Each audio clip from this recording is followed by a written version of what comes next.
Alright. So beginning off with the build, pretty much level 1. If you're brand new starting, you're just gonna have to start finding some of the gear. You're gonna want the highest DPS bow that you can possibly get, so the highest physical damage is normally the best way to go. The skills that you're gonna want to at least level up to the point where you can start using gas arrow is gonna be lightning rod and lightning arrow.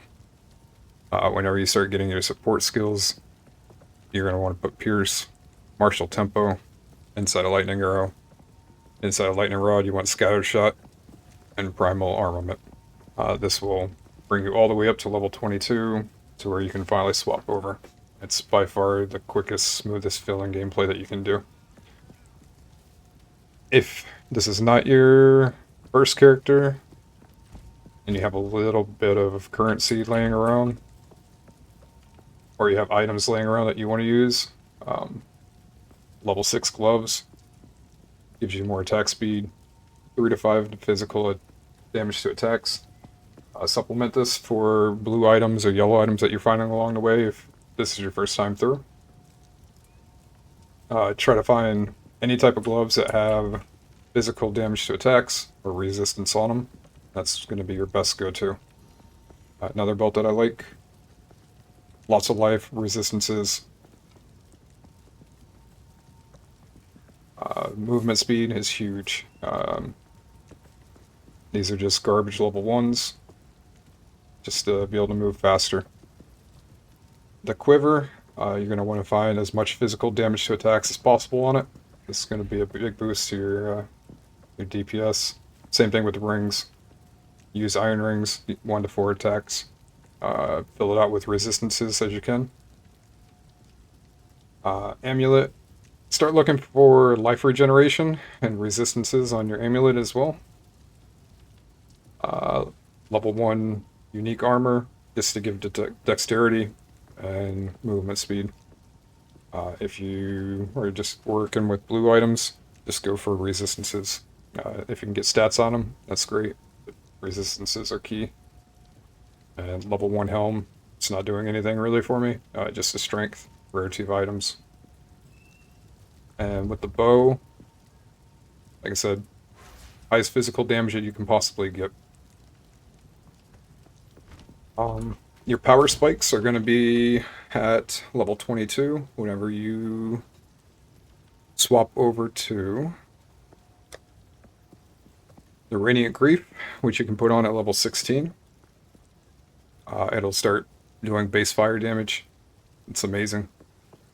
It's not going to be that big of a boost, but until you actually get gas arrow, you might as well wear it. At level 16, you start coming across some different bows. I've got them in order. So at level 16, lightning damage, because you're using lightning. Either that or go for physical damage. Either or is fine because of the way that the scaling works. It's taking 40% of your physical and turning it into lightning. If you find a lightning bow, even better. At level 22, that's whenever you want to make sure you're doing straight physical damage. Currently this bow is doing 90, we'll call it 98 physical DPS. Not sure if this sight's actually going to work. No. But it's going to be... What to look for is high physical damage until you hit level 28. Level 28 is going to be your huge power spike. I ended up paying 4x for this bow. If you go to the trade site and type in physical DPS requirement, look for around 100 or more physical DPS, and make sure it's a dual string bow if you can afford it. I got lucky. This is already socketed. It had 2 iron runes already in it for the increased physical damage as well. The big spike is the additional arrow. Whenever we're using scatter shot, instead of firing 3 arrows, now you're doing 4, which is a multiplier on the gas clouds. The quiver, like I said, look for physical damage to attacks. That's the go-to.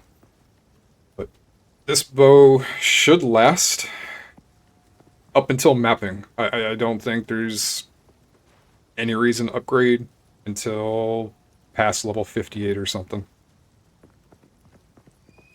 For the gloves, the power spikes, what you're going to be looking for is add physical damage to attacks. If you're unable to find them, that's fine. Resistances help out, I think probably more so than the physical damage to attacks on gloves. We'll see as we're playing through. I plan on playing this character from where it's at, currently level 12 until level 58, where it pretty much brings you into endgame, and you'll be able to utilize the endgame build that I have posted on the website, Maxroll, and YouTube. But I'm gonna go through and finish up the rest of these quests, and progress and see how fast we can finish up with both normal and cruel.